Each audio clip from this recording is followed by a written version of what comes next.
The good news is I haven't been late for more than 15 minutes for a lunch in 50 years. So I promise I will expedite this and get everybody back on time. The other good news is I do think I have an expertise in teaching. I've been teaching medical students and residents and mid-levels here for 24 plus years. I've been the program director in neurosurgery for 10 plus years. So I do consider that an area where I do have some knowledge. Bad news. I am the least artistic guy in New England, easily. It's congenital on my part, though, because my parents showed me my first grade report card a few years ago, where it was pointed out that I had terrible fine motor skills in writing and in arts. Really inspirational for a budding neurosurgeon. It progressed when I was in high school. Only course I failed in high school. I failed one, music. And I came home to my father, who said, "How could you fail music? All you had to do was show up." And I said, "Dad, I'm really, really bad." And progressed. I don't have, Zia and I were laughing earlier, I really don't have any artistic talent. My wife, I'm pretty sure, is going to stop taking me to art museums. I don't get it. I don't understand it. I say, what is that, really? Enough so where she has to go exhibits beyond me because she won't be with me anymore. And lastly, she bought a beautiful piece of artwork here in Providence. It was contemporary art that she asked me to hang. Everybody tells me art is what you interpret of it. And so great. So I didn't know, do I put it up landscape? Do I put it up portrait? How do I do this? And I hung it and I figured it all out. It was a beautiful ocean scene, clouds. And she came in and shook her head, and I realized that I had really had it upside down in her mind. So that is disclaimer number one. So I started getting emails from Andrea about 6 months ago saying, "Oh, thank you for agreeing to participate in this symposium." And I politely emailed back and said, "Wrong one. Yeah, you have me in the wrong email chain." And I get an email back, "Sorry." Then I got one again in March saying, "Thank you again for agreeing to do this." And I emailed back and said, "Sorry, you including me on this, and I really shouldn't be on this." Then I ran into Petra, who at the time became my least favorite partner, who told me that, "Oh, by the way, I signed you up to give a talk at our CSF Symposium, and the title is Indications of Artistical Work and Training of Surgical Skills, the Viewpoint of a Director of Neurosurgery Training." I panicked. I realized she picked the wrong person, really, to talk about this. The residents laughed. My wife laughed. I think everybody saw the irony in me doing this.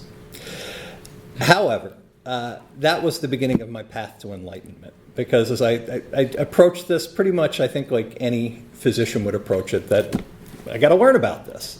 So let's start with artistical. We debated in the OR. Christina's back there. Is artistical a word? I know artistic. I hadn't heard artistical. So I did as any one of you do. I looked it up. What does artistical mean? Sure enough, it's a word. Of or pertaining to art or to artists, made in the manner of an artist, comfortable to art, characterized by art, showing taste or skill. Okay, so I figured the best thing I can do is take a ton of liberties with this. So excuse my liberties of what I'm going to consider art from a naive neurosurgical teacher's perspective.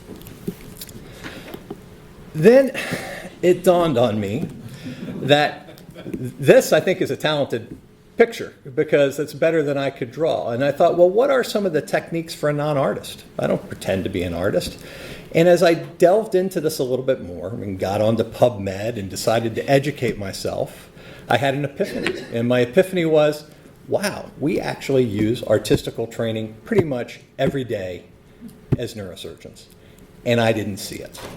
Shame on me. So I'm going to talk about that a little bit. How do we use it in our daily practice?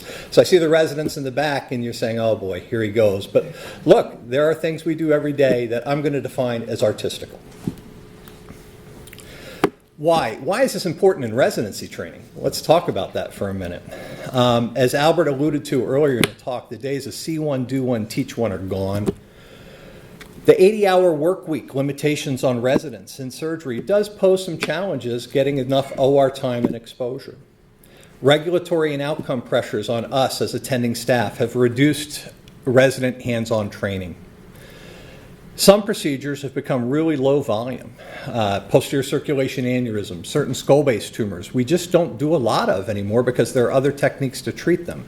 So the residents don't get the hands-on exposure in doing those cases because as attendings, we don't do a lot of them. We want to be involved in doing them. And lastly, it dawned on me, each generation of surgeons learn differently. I learned differently than my predecessors and my mentors who taught me. But the millennials, the group that we're training now, are really digital natives. They're comfortable with technology. They get some of these new techniques just intuitively, where I struggle with them a little bit. Then I thought harder. I'm a pioneer in artistic training and learning 3D rendering in neurosurgery. When I was in this is circa 1989 at this point, and Zia probably had this in his training too. Our neuroradiologists would put up these flat films and put them a few feet apart and have you stand and stare at them with both your eyes and take about 10 steps back. And you would try to cross your eyes and they'd say, now, do you see it three-dimensionally? Never did, but learned that, yeah, that's what it's doing. I couldn't do it, and and I laughed with some of our older neuroradiologists here at Brown, and they said, oh, stereoangiography, you remember that? And I said, oh, yeah, I do. So really, I think the historical vignette is, I think I was one of the pioneers in this. Things have obviously evolved well beyond flat plane films, which I would render to say none of us in this room really have seen in the last decade. So what are some of the teaching modalities, as we thought about it, that our residents use and that we use? Start with basics, drawing, right? It dawned on, obviously, artwork. But our residents, when I was here, first came in 1995, we had a resident that was struggling a bit with three-dimensional skull-base anatomy. The only technology we had at that point in our ORs was to snap basically a Polaroid picture of what we were doing. And what I learned from him is that was really helpful is we would sit down, we would take the photograph from intraoperatively, and we would draw it together. We'd sit in the cafeteria and we would draw out carotid artery, optic nerve, third nerve. That was really invaluable. It was a start. Then we improved a little bit more and we started taking videos of our ORs. And you know what? Videography is an art form, obviously. I get it. But I didn't realize how much we started to incorporate that into resident training. The residents now, being tech savvy, put together these videos like that. That is an art form. That is an incredible teaching tool for us to use, both 2D and 3D now. 3D imaging, I'm going to talk a bit about that because that has changed our practice and our teaching. Everything used to be obviously two-dimensional. We'll call it 3D. It's obviously not really 3D, but you'll get the sense when I show you some videos. Dr. Wu talked about 3D printing beautifully, so I won't get into that in too much detail. Virtual reality. You're going to get a talk about our yurt here in three-dimensional, really virtual reality imaging. I'm going to talk a little bit about augmented reality because I think that that is the future. In simulation, I believe there's a lecture later on this afternoon about simulation. That is something we use in neurosurgery now routinely where we didn't 5 years ago. We have a boot camp where we train PGY1s. A lot of that is done on simulation, placing ventricular catheters, lumbar punctures, craniotomies. So simulation is certainly a part of our one of our teaching modalities. What's exciting is when you think about the future, and I'm going to talk about it towards the end, is incorporating certainly the last three entities into one method of teaching. So this is an example of 3D imaging. It's gotten to the point where we can see the skull with the arteries on the skull. This is a case of an aneurysm that we did last Thursday, I think, with Christina. Now, not only do we see the skull and the anatomy, but we can focus in on the arteries. And due to the multiple plane cuts that they do in angiography, we can swing this 360 degrees. That has changed our practice. We can see things we never saw before. Oops, sorry about that. We can see perforating vessels. We can see arteries around it. Let me go back to that, sorry.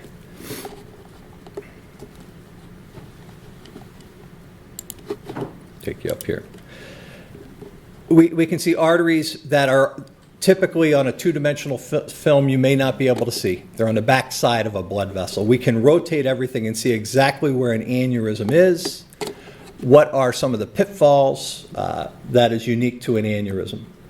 This is a case of a paraclinoid aneurysm that was coiled a few weeks ago. And what you see as we three-dimensionally look at it, a really nice view of there's a second aneurysm. If I stop it here for a minute, go back.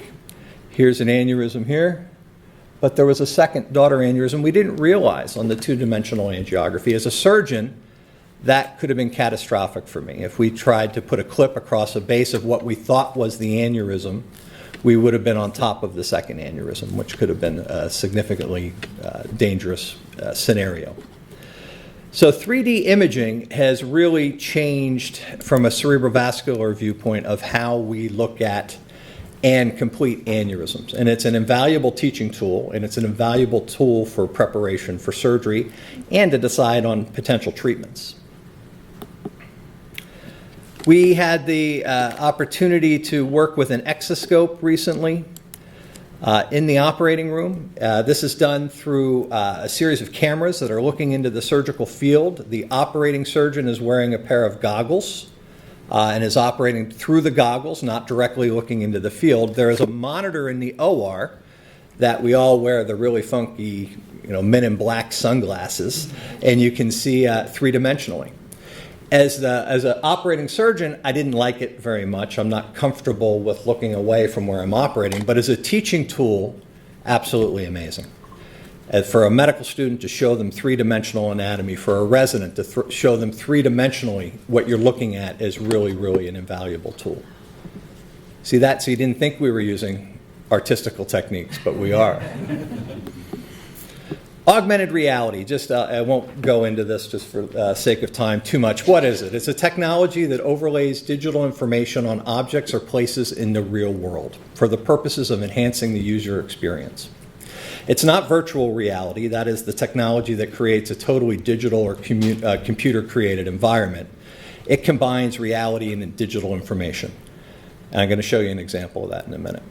Combining augmented reality with surgical navigation enables personalized preoperative planning. Much like Dr. Wu showed nice 3D prints of skulls or other anatomy that would help us prepare for surgery, you can use the combination of that augmented reality with virtual reality. One of the only papers published to date about it was out of University of Arizona, and it was a skull-based approach, which is near and dear to my heart. They basically looked at a skull base tumor. They printed a 3D model of the skull base. They were able to then virtually, using virtual reality technique, put in the nerves and the arteries and superimpose them on their 3D model. That way, in preparation, that's what they're doing on the far right, preparation for surgery, they knew where they were drilling through the bone and could practice where the jugular bulb was, where the carotid artery is, where is the hypoglossal nerve in this case. And when they correlated it to what they found at surgery, it was spot on. So you can see, at least from my perspective in the future, super exciting. Now you have a three-dimensional tool. Until we get to the point where we're not, where 3D printing can match the substrate of the brain with the coloring of an artery or a nerve, the texture, we don't have that. I think that this is going to be an invaluable teaching tool. So I talked about 3D printing and a reproduction mimicking real brain tissue. That's going to happen. There's going to be a point in our lifetimes that I truly believe that you're going to be able to print out a brain, and it's going to have a texture of a brain. You're going to be able to tell arteries, veins, nerves, to detail that correlates really well with what we're seeing at surgery. Obviously, virtual reality technologies are new, or newer. They are clearly going to improve drastically, and we'll hear about that more this afternoon. And as I mentioned before, combining simulation, 3D printing, and augmented reality is really going to be the wave of the future from a teacher's perspective. There are challenges, right? Now I'm going to step out of, now that I'm a new artist, I'm going to step back and say, hey, let's talk about the challenges of this, because there are some challenges. And I thought about it, this is much like my generation, or some of us are older, when we were teenagers and kids, you were out on bikes, out playing ball, you didn't have computers, you didn't have any of that. My children, 4 boys who are grown up now, they grew up in front of a computer. I couldn't get them out on a bike or out to go play ball because they were, on their Nintendo or whatever. That's a challenge. So I see that with resident training, that if we get too caught up in these technologies, that is their sole training tool, that they're going to lose out on what direct coaching and the importance of direct coaching to a resident and a medical student, and relationship building in resident education. If we send them off to a lab, that is can't be their sole ways of learning. There has to be a mentorship. You do have to work directly with somebody, and it's part of becoming a physician, and it's part of becoming a neurosurgeon.